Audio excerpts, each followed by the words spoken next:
Здравствуйте, дорогие друзья! Я рада вас приветствовать на моем канале. Сегодня в данном видео я пеку необыкновенно вкусный и очень-очень быстрый пирог со сливами и штрейзелем. И, как в народе говорят, буквально из ничего. То есть без яиц, без молочных продуктов, без сливочного масла. Пирог этот посредством получается уже предельно бюджетным. Бюджетнее уже некуда. Пирог совершенно постный, веганский, но кто его пробует, даже не догадывается о том, что этот пирог не содержит в себе абсолютно никаких животных жиров и молочных продуктов. Он прекрасно нарезается, он не крошится, он тает во рту. Пирог этот очень быстро готовится. Моего личного времени на его приготовление уйдет не более 10 минут. Плюс время для выпечки. Итак, сначала я подготовлю сливы. Сразу говорю, что здесь можно будет использовать и свежемороженые сливы. Форму здесь я беру прямоугольную 28 на 18 сантиметров, либо же круглую форму 24-26 сантиметров в диаметре. По сути, мне понадобится 8 крупных слив. Сливы здесь у меня обычная садовая венгерка. Сливы, конечно, следует брать уже спелые, но не переспевшие и не экстремально кислые.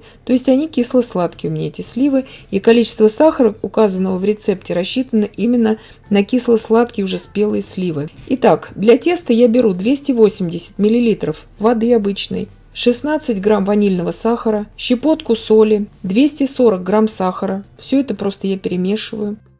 Добавляю туда 80 грамм растительного масла без запаха, перемешиваю, просто чтобы растворился полностью сахар. И просеиваю туда 420 грамм муки. Все это перемешиваю. Добавляю туда 15 грамм разрыхлителя и 1 чайную ложку корицы. Корицу можете не добавлять, но обычно во все сливовые пироги я всегда добавляю. Форма у меня здесь 28 на 18 сантиметров. Желательно и дно, и бока формы застелить бумагой для выпечки. Вот это важно. Всегда вот в веганских постных вот этих рецептах лучше так делать. Выкладываю все сливы. Здесь я чуть побольше нарезала, но мне понадобится вот 8 слив. Если у вас круглая форма, 24-26 сантиметров в диаметре. Я слегка вдавливаю сливы в тесто, чтобы они потом более равномерно уже в пироге смотрелись. Духовка у меня уже заранее разогрета на 180 градусов Цельсия. И готовлю очень быстрый постный веганский штрейзель. То есть это все делается вот буквально за какие-то минуты. И никакой миксер нам здесь не понадобится. Итак, для штрейзеля я беру 140 грамм муки, 60 грамм сахара, 8 грамм ванильного сахара и 1 чайную ложку корицы. Если вы не любите корицу, вы можете ее не добавлять. Все это хорошо перемешиваю до однородности в сухом виде пока. Добавляю туда 40 грамм растительного масла без запаха. Всегда в постном штрейзеле на растительном масле количество масла идет гораздо меньше на то же количество муки, чем, допустим, если бы мы его делали на сливочном масле. Вот здесь это очень важный момент. И я специально это показываю отдельно. Я добавляю обязательно всегда в постный штрейзель небольшую щепоточку соли. Это вы делаете по желанию, но я всегда добавляю. Так гораздо вкуснее с солью. Поэтому здесь решайте сами. Для этого я показываю вам отдельно введение соли вот здесь в видео.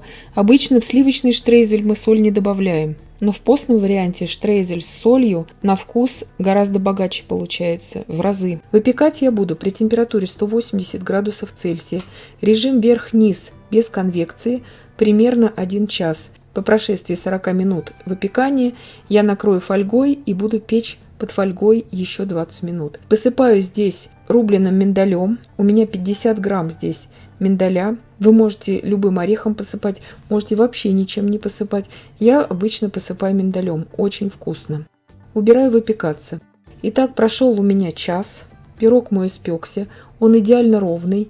Бока идеально держат форму. Вот показываю, шпажка у нас выходит сухая и чистая из пирога. Как только я уже могу дотрагиваться до стеночек формы, я извлекаю пирог из формы. Пирог идеально ровный, необыкновенно ароматный получается. Его сразу же можно нарезать, несмотря на то, что там у нас не было ни сливочного масла, ни яиц, ни молочных продуктов, которые связывали бы это тесто. Он идеальный просто. И форму он держит, и не рассыпается даже в горячем виде при нарезании. Вот сейчас первый разрез я сделаю буквально еще в горячем виде, то есть еще пар из него идет. А потом я последующие разрезы уже вам покажу на следующий день, как он нарезается на следующий день. Я считаю, в пирогах это всегда очень важно. Нежнейший получается пирог, прекрасно держит форму. По поводу бумаги для выпечки, она у меня силиконизированная. Если у вас не силиконизированная бумага для выпечки, смажьте ее буквально капелькой растительного масла без запаха. И вот такой прекрасный разрез еще в горячем виде у нас получается. Ароматнейший, тающий во рту пирог. Буквально из ничего. Кто пробует, никто не догадывается, что этот пирог приготовлен абсолютно без продуктов животного происхождения. Итак, вот так он нарезается уже на следующий день. Из-под него прекрасно удаляется бумага для выпечки, то есть его можно переносить на блюдо.